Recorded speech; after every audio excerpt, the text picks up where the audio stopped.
The seventh day of the blessed month of Bashans. Departure of Saint Athanasius the Apostolic, the 20th Pope of Alexandria. On this day of the year 89 AM 323 AD, the great Pope Athanasius the Apostolic, the 20th Pope of Alexandria, departed. He was born to pagan parents about the year 295-298 AD. It happened that when he was in school, he saw some Christian children acting the Christian rituals, some as priests, some as deacons, and one of them as a bishop. He asked their permission to participate with them, but they refused, saying, "You are pagan and you are not allowed to mix with us." He answered them, "I am from now on a Christian." They rejoiced with him. They made him a patriarch over them in the play. They enthroned him on a high place, and they offered him honor and respect. At that time, Pope Alexandros passed by. When he saw them, he said to those who were with him about Athanasius, "This child would be in a great position one day." When Athanasius' father died, his mother brought him to Pope Alexandros, who taught them the principles of Christian faith and baptized them.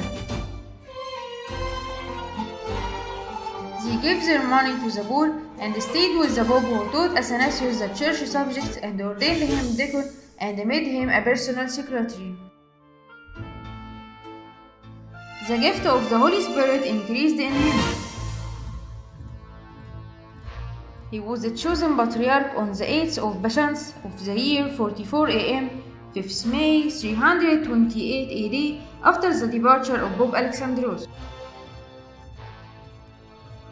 Pope Alexandros had recommended Athanasius his deacon for the papacy, who lived with Saint Antonius, the father of the monks, and followed his example in asceticism. He manifested his brilliancy in exposing Arius in the Universal Council. When Arius said about Christ that he was similar in essence with the Father, Saint Athanasius said, "One in essence with the Father." In this fashion, he manifested his excellence. Saint Athanasius hid himself in the mountains after the departure of Pope Alexandros, for he believed of his unworthiness to this serious and important position. The people sought him until they found him and brought him to the bishops, and was ordained Pope in 328 AD. The historian Socrates testified about him, saying, "Athanasius' fluency in his speech and his outspokenness in the Council of Nicaea brought over him all the hardships that he encountered in his life." After he became a pope, he ordained for Ethiopia its first metropolitan, whose name was Ambasalema. The Church of Ethiopia have followed the Church of Alexandria since that time. The spiritual and religious state in Ethiopia had established and settled since that time. Saint Athanasius was exiled away from his chair 5 times. The first, the second, the third, the fourth, and the fifth, and every time his announcements appeared and came back to his nation. Although Athanasius reached the age of 72, he didn't compromise in performing his duties. For his steadfastness and his firm stand for justice, the world described him by saying, "Athanasius against the world."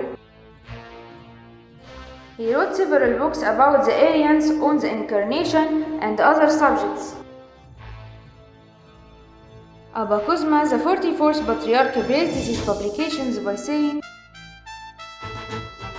"I ask anyone who would find the books of Athanasius to write them on paper, and for those who couldn't find paper to write them on their clothes." Athanasius was the first pope to wear the monastic tunic from the hand of Saint Antonius. He made it the uniform for bishops and patriarchs. He was the one who ordained Saint Antonius a priest and then archpriest. He departed in peace after he had been on the apostolic throne for 45 years. May his prayers be with us and the glory be to God forever. Amen.